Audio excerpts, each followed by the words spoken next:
Hello friends. Today we're going to discuss about psychotherapy in child sexual abuse. I'm Dr. Suresh Badadmat, Professor of Psychiatry, working at NIMANS, Bangalore. Before I start my presentation, I would like to place this disclaimer. This presentation is for academic and training purpose only, not for clinical or legal opinion. For clinical opinion, please do contact a psychiatrist, and for legal opinion, please do contact an advocate. Conflict of interest? None. In this video, I'm going to discuss about the management of child sexual abuse, psychotherapy in victims of child sexual abuse, and how to do psychotherapy in young children, that is, in the age group of 2 to 7 years. These are the children who find it very difficult to express their views. They do not have vocabulary to discuss and tell their experience with regard to child sexual abuse. It's very difficult and challenging for any psychotherapist. I'll be discussing that. This video is targeted to doctors, psychiatrists, pediatricians, nurses, social workers, psychologists, mental health professionals, police, advocates, and judicial officers, and public at large. This is one of the important publication done by my teacher, Professor Shekhar Seshadri. This is published in Indian Journal of Psychiatry in 2019. It is titled as Clinical Practice Guideline for Child Sexual Abuse. I request all of the audience to go through this important publication. In this publication, they have discussed about the child sexual abuse, what is the procedure to be done, how to report it, what is the process of reporting the child sexual abuse, how to do the interview of the child, and also help the court in adducing the witness, that is child witness. Not all victims of child sexual abuse develop psychiatric symptoms. Most of them may not. But majority of them need baseline assessment, normalizing the child's life, and joint counseling of child and their family members, that is parents, is very essential. This joint counseling is required so that to address the guilt of the parents, and also child will be harboring severe guilt because of me, the child sexual abuse, because of me, the parents are fighting. At the same time, parents may have a severe guilt, I did not protect my child. The father may feel I'm a useless father. See, my child has been abused. So we need to address this guilt of the whole family, normalizing the family life, normalizing the child's life, to increase the communication between the child and the parents so that the child will report if there is any child sexual abuse occurs in future, and child feels comfortable discussing about sex in front of the parents because it is a matter of child sexual abuse. At the same time, teaching parents to deal with child's problematic behavior, because once the child sexual abuse occurs, there will be invariably various problematic behavior which may crop up. Hence, we need to counsel the parents how to tackle the child. Further, there are few children who require significant input from the skilled professionals. For those who are experiencing significant psychiatric problem related to child sexual abuse, need appropriate referral and treatment by the professionals. These are presence of psychiatric illness such as depression, anxiety disorder, post-traumatic stress disorder, emotional problems, severe behavioral problems, substance use, suicidal attempts, deliberate self-harm, academic decline. In such a scenario, those are the children who require professional help. Referral may be required to a skilled therapist, has to be remembered here. Let's move into the skilled therapist who need to do child sexual abuse. There are various steps for child sexual abuse psychotherapy. First and the foremost is referral. Once the referral comes, collect all the documents, collect all the information before you talk to the family, know your role, what are the legal issues in this case, what is the family situation, what is the situation of the child, whether the child has healed physically, what are the documentation required, and is there any court mandate that you need to submit the report early. So as soon as the referral occurs, these are the things you should look into it. The second is intake session. Here you have to introduce yourself. What is the purpose of this session? What is the purpose of psychotherapies? Do's and don'ts on both the side, the therapist and the client side, confidentiality, contact number of both the parties, session duration, frequency, roles and responsibility on either side. This may take 1 to 2 sessions, sometimes 3 sessions. And the next important is baseline assessment. Here, rapport building, active listening, empathizing skills, clarifying, and supportive work has to occur. This may take 2 to 3 sessions. Once these many sessions have occurred, you will enter into therapy proper, that is intervention phase. Here you will be talking about homework assignment, normalizing the daily activities of the child, gradual exposure of trauma memories, relaxation, meditation, cognitive restructuring, affective and emotional modulation, and so forth. Here the session may last from anywhere from 16 sessions to maybe 1 to 2 years of session, depending upon the abuse which the child has undergone. The therapy needs to be flexible and tailored to the need of the child and the parents. Sometimes you require booster session every 3 to 6 months once the child starts recovering. Further, you need to do documentation properly, because as the therapy progresses, the child may give you new information with regard to abuse. Those new information, if it is helpful, need to be provided to the police, and so that the offender can be punished. Let's move into the evidence-based psychotherapy in child sexual abuse. What does the evidence speak across the world? The majority of the trauma-focused therapies are cognitive behavioral therapies. There are more evidence which are accumulating with regard to trauma-focused CBT. All of these studies have common ingredients with regard to trauma-focused CBT, and there are various cross-cutting elements. Let's discuss this. There are various publications which have been published with regard to child sexual abuse and psychotherapy, trauma-focused CBT. I'll be discussing those commonalities which are there in these psychotherapies. First and the foremost, most of them discuss about psychoeducation. With regard to child sexual abuse, discussion about sex education, discussing about sexuality education, normalization of the child's daily activities, over-involvement and overprotective parents needs to be addressed. As soon as the child sexual abuse occurs, parents will start becoming overprotective, over-involved with the child. They will stop sending the child to the school. They will not allow the child to go outside at all. This will be counterproductive to the child. Hence, we need to address this over-involvement and overprotectiveness, because invariably the guilt will be playing a major role in the minds of the parents. That guilt, if you are able to remove, then the over-involvement will slowly disappear.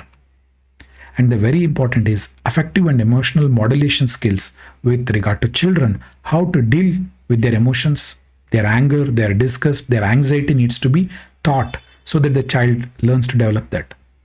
Further, gradual exposure to trauma memories to process their trauma. That is, trauma-related thoughts and feelings need to be processed. Otherwise, child will continue to harbor this child sexual abuse trauma in their mind. At the same time, inculcating positive coping skills to be introduced. Otherwise, the child may learn various other poor coping skills, such as substance use, becoming angry, increased sexualized behavior. So those need to be stopped. Hence, positive coping skills need to be inculcated. Further, you need to do cognitive restructuring. Here we have mentioned as cognitive process to address the unhelpful cognition or inaccurate cognition, such as guilt, self-blame, various other cognitive distortions the child will be having. Those need to be addressed. Further, we need to have joint parent-child sessions to increase the open communication about the abuse and its impact, so that they can discuss these issues in the family and the child feels comfortable discussing about this issue. Further, we need to enhance the parenting skills so that they can manage problematic child behavior that may predate or gets exacerbated because of child sexual abuse. Further, we need to enhance the self-esteem of the survivor, that is, about the child. Further, very important component is exposure therapy. Here, you will be doing a repeated exposure to the details of the trauma in their mind actually, as a way to extinguish trauma-related emotional and behavioral response. This strategy has been very helpful to improve cognitive processing of the traumatic event. This has been found to be very helpful, and this need to be done at the end of the therapy. That means you need to start first enabling the child with the various coping skills, emotional modulation. Once the child is comfortable, you need to discuss with the child before you enter into this exposure therapy. Here you'll be discussing about the minor details about the trauma, and you'll be restructuring the cognitive process of the child.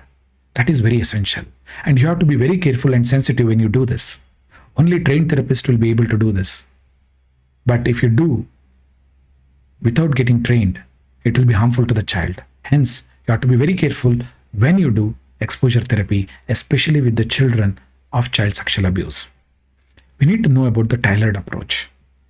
Intervention to be based upon, depending upon the age of the child. If the child is adolescent, the therapy can progress very fast.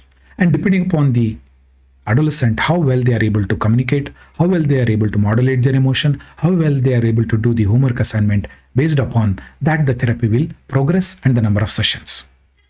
If the child's developmental abilities and maturity of the child is very poor, then the therapy will go very slow, and the therapist need to modulate and tailor their therapy depending upon the child's cognitive ability. Further, you need to keep in mind severity of the abuse and symptoms presentation. If the child has comorbid condition like depression, psychosis, mental retardation, physical disability, or else severe physical injuries if the child has developed, you need to keep this in mind. And also one need to design and deliver age appropriate intervention, and also maturity appropriate or developmental appropriate intervention to be planned. And this an intelligent therapist will be able to do. Just a counselor will not be able to focus on the trauma-based focused CBT when they have to be done. What are the skills which the psychotherapist should know? One is unconditional acceptance of the child. Don't suspect the child. Trust the child. If the child says that I've been abused, don't think that the child is making a drama or child is trying to make up a story. Support the child. Appropriate body language of the therapist is very essential. Open-ended questions should be there every time. Avoid why questions. Explore about emotions of the child. And the therapist need to talk less, advise less, and suggestion should be less. The child need to talk more here.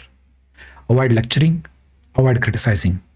Empower the child to address their issue through various techniques, because you are doing therapy. You're not just giving an advice. That needs to be kept in mind, because child need to learn the coping skills so that the child overcomes child sexual abuse. Let's look into the psychotherapy in younger children. The psychotherapy in younger children is very, very difficult, and it is challenging to any therapist. First and the foremost, the child has very limited amount of resources with regard to coping skills, with regard to their maturity, with regard to cognition, with regard to vocabulary regarding sexual abuse, with regard to the vocabulary of the genitalias, the experience of the sex. They may not be able to process and tell that. Hence, psychotherapy in younger children should be done by a trained therapist who is qualified in child sexual abuse therapy.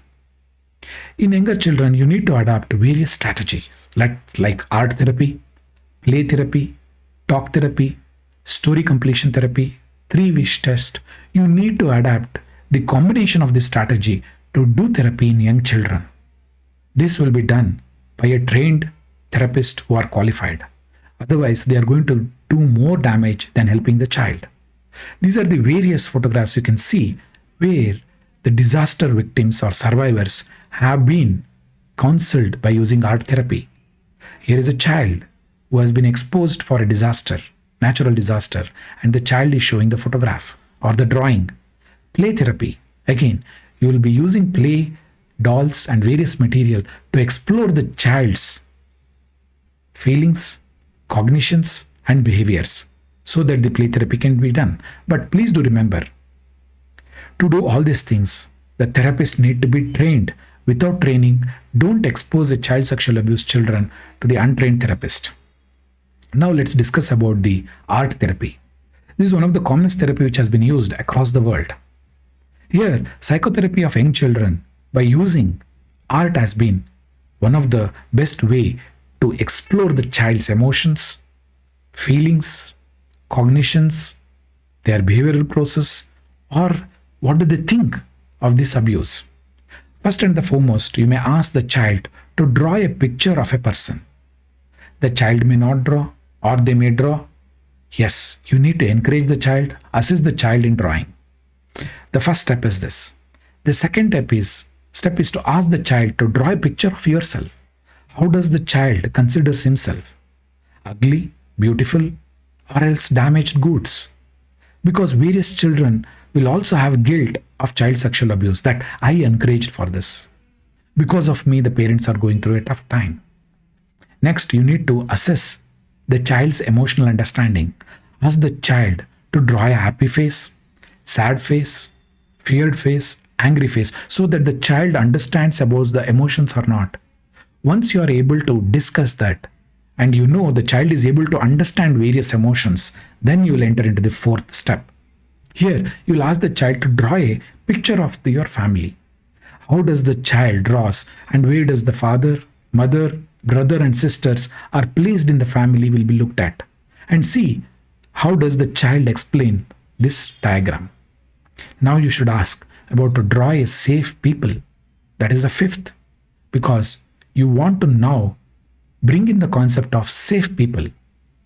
That is very essential. The child, whom are the people which consider safe, unsafe, who are the people who have abused. Those are the things you'll be able to understand, and you'll be able to get those names during this step 5. Moving to step 6. Ask the child to draw safe places. The child may draw school, unsafe places may be home, it may not draw.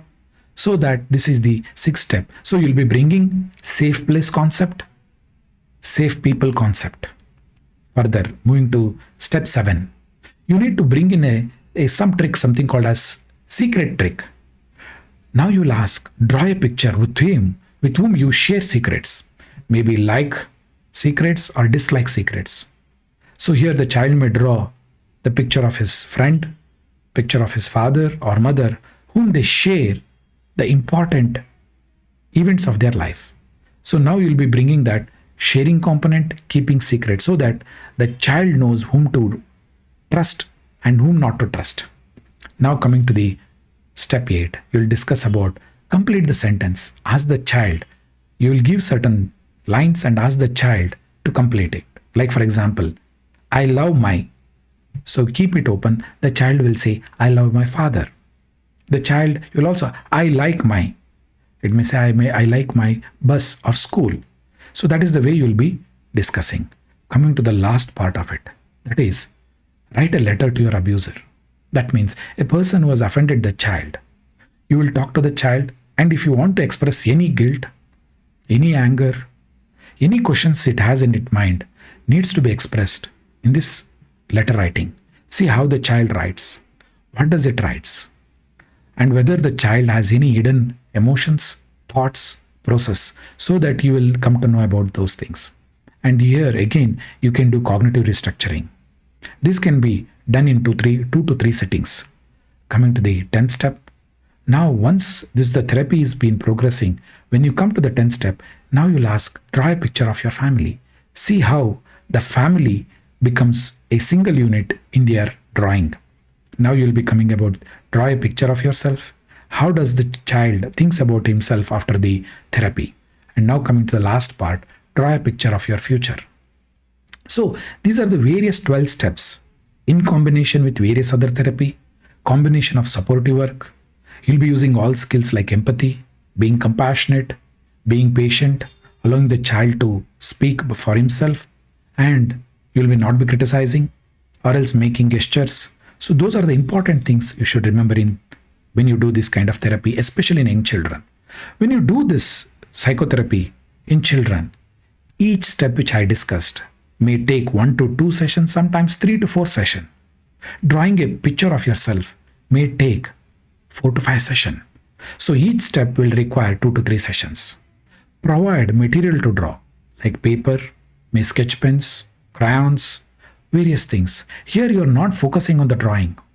You'll be focusing what the child is drawing, what is the explanation the child gives about the drawing, what does it talks about the scenario of the drawing. That needs to be clearly discussed with the child. Confidentiality has to be discussed so that the child knows whatever I discuss will not be told to anybody. Offer assistance to draw to the child so that the child starts drawing. Sometimes you can sit with the child and also draw so that the child becomes comfortable.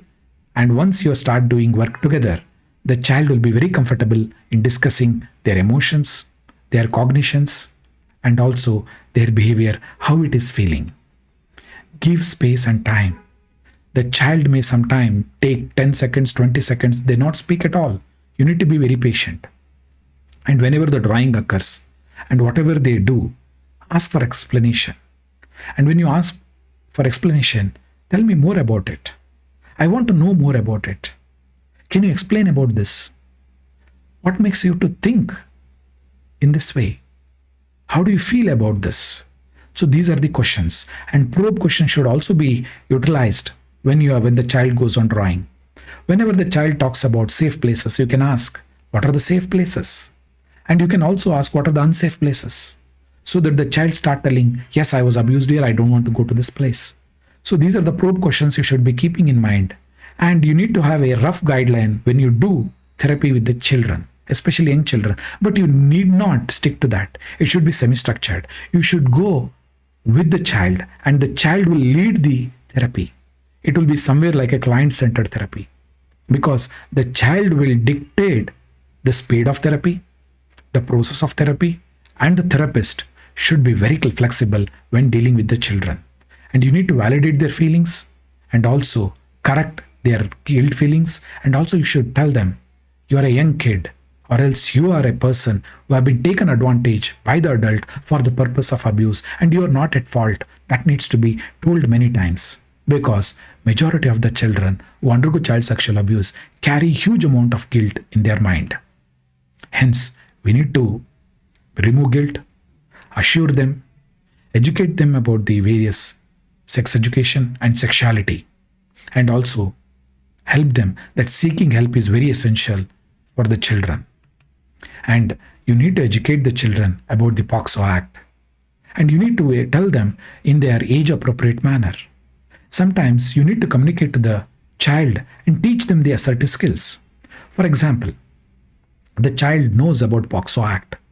You need to tell the child if somebody abuses a child, especially sexual abuse, bad touch or good touch, if you are able to teach them and the child is able to understand them, you can tell the child, if somebody does this to you, you can tell that, uncle, do you know there is a law which puts children abusers behind bar? Or else the child may simply say this, uncle, you know, police will apprehend the people who abuse children. That assertive thing will keep the abuser away from the child because you have taught the children how to defend themselves and how to protect themselves. At the same time, the offender will not be able to groom this child because child is now empowered with the POXO Act. And so the abuser or the offender moves away from the child. To conclude, my dear friends, the take-home message I would like to deliver is trust a child if she complains about child sexual abuse. Never suspect the intention. The second thing is normalize the child's life at the earliest. Main goal of the psychotherapy should foster the healing process. And the evidence is towards trauma-focused CBT. Therapy should be tailored to the needs of the survivor, that is about the child and the family. Long-term therapy is required in few children. And majority of them require joint session with their parents so that the communication enhances. You can remove the guilt of the parents and also the child and bring in a unit of family together so that they don't fight, so that the healing process occurs very fast in the family. Involve parents and caregiver in the therapy. That is what I was talking about, joint session. Regular follow-up of the survivor is essential because late onset mental illness can occur after child sexual abuse. Hand-holding is essential for the recovery process of the child and the family. So these are the important steps of psychotherapy in child sexual abuse. Thank you very much for giving your valuable time. Stay safe.